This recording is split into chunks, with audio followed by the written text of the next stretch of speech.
Hey y'all, well now I finally have a YouTube channel. So welcome to my very first YouTube video. Today we're diving into everything you need to know before buying a mountain bike so that you don't end up with something that looks cool but rides like a brick. I grabbed one of these bad boys a few months ago after going deep into the rabbit hole of research. So I figured, why not drop some knowledge bombs on you all? If you're thinking about getting one or just want to know what's up with these rugged beasts, then I got you. Number 1. Frame size and geometry. This one's crucial. Get this wrong and your ride's gonna be more like, I regret everything. If your frame's too small, you'll feel way too cramped. Too big, good luck turning without feeling like you're piloting a tank. For aggressive trail riding, you'll want a longer reach, which is basically the reach is the length from your saddle to your bars. So you'll want a longer reach along with a slacker head tube angle, as in this would be more flat. I know this is not an MTB. I don't have my MTB right now, so I'll just demonstrate things on my road bike. So if you have a longer reach and a slacker head tube angle, it's gonna work wonders on the descents. Additionally, if you're more about cross country, then you would want a shorter reach along with a steeper head tube angle, as in it's going to be more straight, which will really work wonders on those uphill battles. So the takeaway here is that test ride and check the size chart before buying a new bike. And remember, a well-fitted bike always beats a fancy bike that doesn't fit. Number 2, frame material. The frame is like the foundation of your bike. It seriously affects the weight and strength of the frame as well as your wallet. The first material, aluminium. It's light, durable, and offers the best bang for your buck. It's what most riders roll with. Secondly, carbon fiber. Super light and stiff, but this one's gonna cost you. Perfect for racers. Thirdly, steel. Tough as nails and comfy, but it's heavier than your legs during the last 5 minutes of your workout. If you're looking for a sweet deal, then aluminium's your best friend. Okay then, let's talk suspension.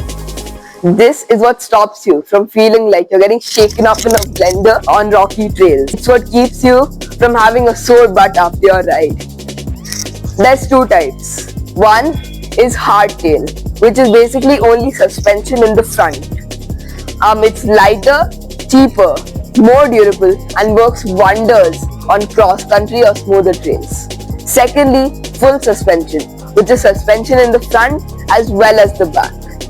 This one's the real deal for gnarly trails, but it's heavier and more expensive.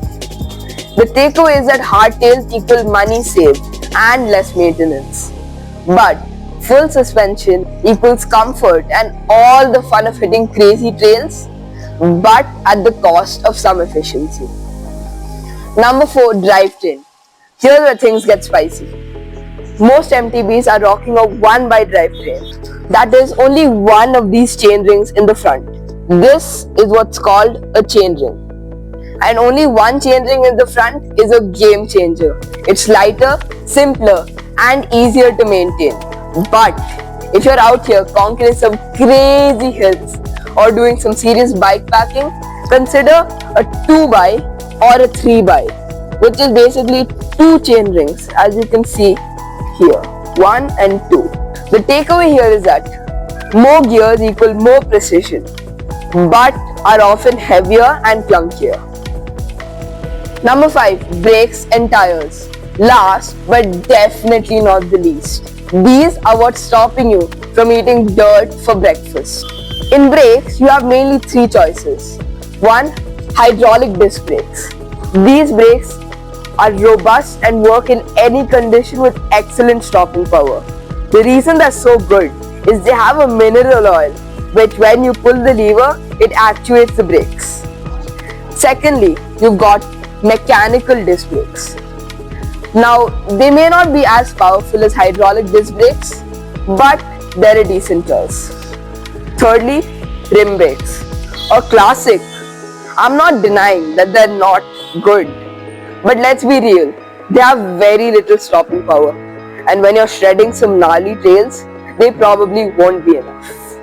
Then there's tires. Here, you have two choices.